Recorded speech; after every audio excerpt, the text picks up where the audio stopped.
Welkom bij de 4e aflevering van het programma In mijn eentje op pad.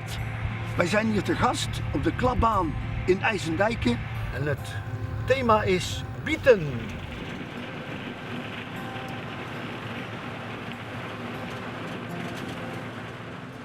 De bietenteelt in Zeeuws-Vlaanderen, 4500 hectare dit jaar, wordt geteeld door telers hier in Zeeuws-Vlaanderen. En ik heb Walter Sturm uit Waterlandkerk bereid gevonden om de bietenteelt toe te lichten. En natuurlijk, Walter, beginnen we met het zaad. Ja, Jan, je zegt met het zaad. In feite begint het met de perceelskeuze. Oké.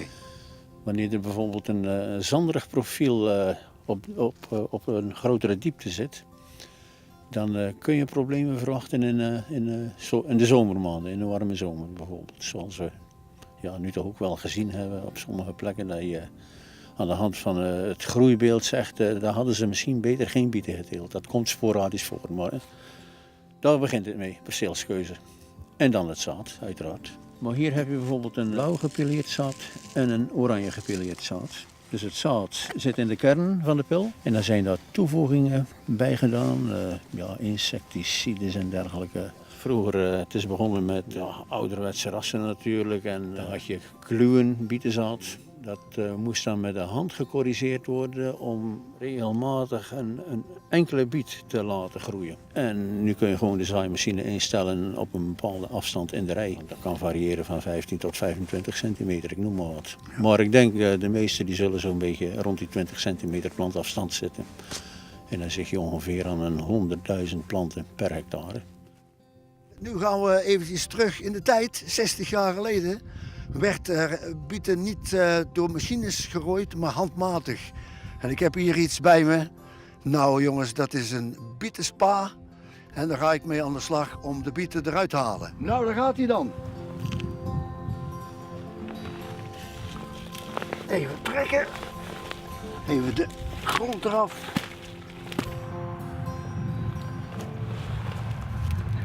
Goed, nu gaan we de kop afhakken. Zoals 60 jaar geleden. Dan gaat hij hoor.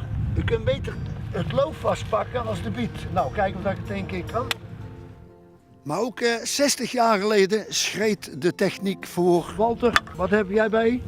Ja, dat is een kopmes Een kopmes. En? en een bietentang. Nou. Is dat best wel te doen. Hè? Dan is dat fysiek Nou, minder zwaar dan het bietenspaatje. Ziet er perfect uit hoor. Op een gegeven moment is er een stadium dat je zegt, we moeten een onkruidbestrijding uitvoeren. En niet eentje, dat zijn er meerdere, afhankelijk van de onkruiddruk en het soort onkruid en zo. Maar natuurlijk zijn er ook nog ziektes. Ja, de ziektes zijn er zeker. Geen jaar zonder ziektes in de bieten. Vroeger deden we nooit een fungicidebestrijding. Maar tegenwoordig is het gangbaar dat je toch een keer of 2, 3 een schimmelbestrijder inzet om tot een optimum te komen in je suikerbietenteelt. Want de teler wordt vaak al echt op tijd gewaarschuwd. Gebeurt dat digitaal? Dat gaat per sms. Wij zijn op zoek naar iemand die iets kan vertellen over de machines die de bieten rooien. Nou, de bietenrowers die hier aan het werk zijn, dat zijn 6 rijders. En die hebben 6 grote wielen eronder om in alle goede, maar ook slechte omstandigheden te kunnen oogsten. En er zijn er hier 2 aanwezig. Dat is nog niet eens de grootste. En er is er zelfs eentje die 9 rijen tegelijk kan rooien. Die rijdt ook in Nederland, een 9-rijder? Ja, die zijn ook al in Nederland, ja, klopt. Zeg, en hoeveel kan zo'n bietenrooier oogsten? Nou, zo'n machine van tegenwoordig, die hebben een capaciteit van ongeveer 1,5 hectare per uur. En op een heel seizoen doen die toch minimaal 300 hectare. En er zijn erbij, in andere landen rooien ze soms wel 800, 900 hectare.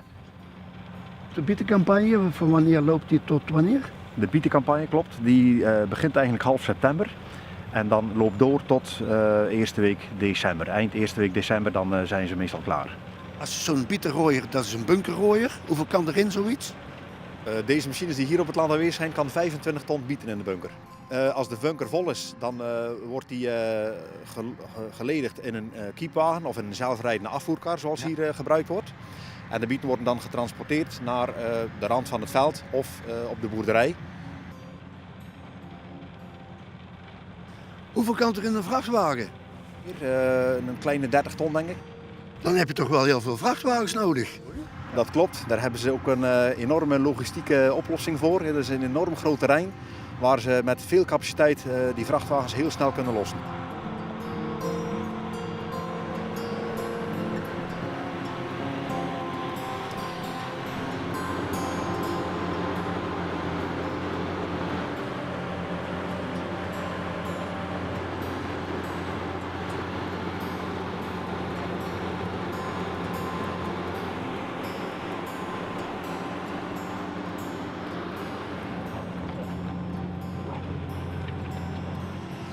Nou Walter, de bieten die worden nu gestort op een hoge hoop.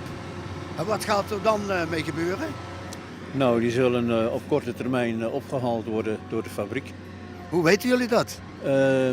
De fabriek die inventariseert, die vraagt wanneer zou je willen leveren. Zo moet ik het zeggen, ja. En dan geef je dat aan. En dan maakt de fabriek aan de hand van die gegevens van elke teler maakt die een definitieve indeling. En dan krijg je dat op tijd toegestuurd, dat je weet wanneer je moet leveren. Want dan krijg je de kans om te leveren. En bijna iedereen maakt daar gebruik van wat er vooraangekondigd wordt. We gaan de opnamedag besluiten. En ik heb eigenlijk wel trek in een kopje koffie. Jan, we gaan na dit hard labeur gaan we lekker koffie drinken met een klontje suiker. Nou, ik wil er wel 3. Dankjewel voor het kijken. Tot de volgende keer.